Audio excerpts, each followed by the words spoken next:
కాదు, వ్యక్తిగత స్వార్థాల కోసం, వ్యక్తిగత మనుషుల కోసం, వాళ్ళ అభిప్రాయాల కోసం వ్యక్తిగతంగా వాళ్ళు సంబంధించే తప్ప ఇక్కడ పార్టీలో గ్రూపు కాదు. కాంగ్రెస్ పార్టీ సీనియర్ నాయకులు కానీ కొత్త పార్లమెంట్ నాయకులు తప్ప ఇంతకంటే సీనియర్ ఉండరా? ఇదంతా నియోజకవర్గం సన్నిహితంగా మీరు ఇద్దరే సన్నిహితంగా ఉండలేకపోతున్నారు. కారణం ఏంటి? ఎర్రబెల్లి దయాకర్ రావు గారు నియోజకవర్గంలో 15 సంవత్సరాలు పనిచేసాడు. ఆయనతో పనిచేసినాం కాబట్టి ఒక ఫంక్షన్లో కలిసినాం. పెళ్లిలో ఉస్కూరు శ్రీనివాస్ అనే జెడ్పీటీసీ, పాలకుర్తి జెడ్పీటీసీ ఆయన కొడుకు ఫంక్షన్లో కలిసినప్పుడు ఎంత మనిషిగా గౌరవించుకోవడం సాంప్రదాయం. మరి మీరుండే ఏ సంస్కారంతో మాట్లాడుతున్నారు కదా, ఏదైనా నాకంటే పెద్దోడు కాబట్టి నేను కూర్చున్న సీట్ దగ్గరకు వచ్చినాడు, నమస్కారం అన్న సెకండ్ ఇచ్చాడు, పక్కన కూర్చున్నాడు. ఆయన ఎందుకు కూర్చున్నామని చెప్పి నేను లేచిపోలేనే, ఆయన లేచిపోమని నేను కూడా అనలేనే. అది మర్యాద. మనకుండే సంస్కారం ఏంటంటే ఎదురు మనిషిని గౌరవించే సంస్కారం. కాబట్టి రాజకీయాలు 100 మాట్లాడినా ఎర్రబెల్లి దయాకర్ రావు నేను తిట్లు ఎవరు తిట్టారు? ఎవరైనా తిట్టిరా? మరి కలిసినప్పుడు తమ్మి బాగున్నావు అన్నప్పుడు మాట్లాడదు కదా. అది మానవ నైజం కదా, మానవ సంస్కారం కదా.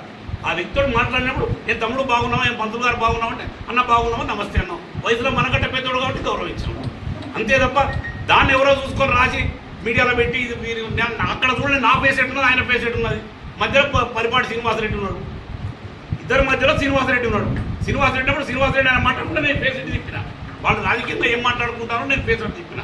వ్యక్తి కలిసినంత మాత్రాన కలవడం కాదు. దయాకర్ రావు గారి తోటి మేము ఎప్పుడైనా మాట్లాడి పార్టీలోకి వస్తామనో లేకపోతే ఎక్కడన్నా మేము ఇద్దరం కూర్చొని సంభాషణ చేసో డిస్కస్ చేస్తే రాయడం తప్పులేదు. దయాకర్ రావుతోనే వచ్చినాం కదా. మాకు ఒకవేళ వ్యతిరేకం ఉంటే చెప్తాను, ఇప్పుడు భయపడాల్సిన అవసరం లేదు. మీరు 30 ఏళ్ళ నుంచి నన్ను కూడా చూస్తూ ఉన్నారు, మీరు చిన్నపిల్లలప్పటి నుంచి చూసాం. మేము ఏదైనా ఉంటే స్ట్రేట్ ఫార్వర్డ్ అని చెప్పగలుగుతాం. ఎవరికి భయపడే మనుషులం కాదు. భయపడిపో వ్యక్తిగతంగా సంపూర్ణ బతకాల్సిన అవసరం లేదు. ఏదైనా ఉంటే స్ట్రేట్ ఫార్వర్డ్ చెప్తాం, బాబు మేము వెళ్ళిపోతున్నాం అని చెప్తాం. అదే మాట చెప్తాం, ఝాన్సీ మేడం మేము వెళ్ళిపోతున్నాం మేడం అని చెప్తాం. చాటుగా ఉంటే దెబ్బ కొట్టాల్సినంత అవసరం లేదు. ఏదైనా ఉంటే ఫేస్ టు ఫేస్ చెప్తాం, అమ్మా వెళ్ళిపోతున్నాం మాకు వీలు కాదని చెప్తాం. కానీ ఆ పరిస్థితి కాదు కదా. మేము ఇంట్రెస్ట్గా మా దగ్గర ఝాన్సీ మేడం మేము రావాలని పిలిపించుకొని తీసుకున్న వాళ్ళం మేము ఈ రోజు ఎందుకు దూరం అయిపోతాం. ప్లస్ నేను జాయిన్ అయింది ఎవరి దగ్గర, రేవంత్ రెడ్డి గారి దగ్గర జాయిన్ అయినా. రేవంత్ రెడ్డి గారు ఝాన్సీ మేడం ఇద్దరు కలిసి పిలిచి తీసుకున్నారు కదా కావాలని. ఒకవేళ కానప్పుడు మీకు చెప్పకుండా నేను చేయం కదా అమ్మని, మీకు చెప్పే చేస్తాం. కాకపోతే ఏంటంటే ఉవాచితంగా రాయడం జరిగింది. మేము అవుపడకపోవడానికి కారణం కూడా చెప్పిన. నా బిడ్డ పెళ్లి చేయబట్టి 4 నెలలు పోయింది. నా బిడ్డ పెళ్లికి దయాకర్ రావు వచ్చిండు, మరి ఎమ్మెల్యే గారు వచ్చారు, ఇద్దరు వచ్చారు. కట్టెసిగా ఉన్నాం కాబట్టి మన అందరం గతంలో పరిచయం ఉన్నాం కాబట్టి అన్ని పార్టీలలోకి ఇచ్చినాం. బీజేపీ వాళ్ళు కూడా వచ్చారు, టీఆర్ఎస్ చల్లధర్మారెడ్డి వచ్చాడు, తగ్గరపల్లి రవీంద్రరావు వచ్చాడు. వీళ్ళందరూ వచ్చినంత మాత్రం నేను పార్టీ మారినట్ట.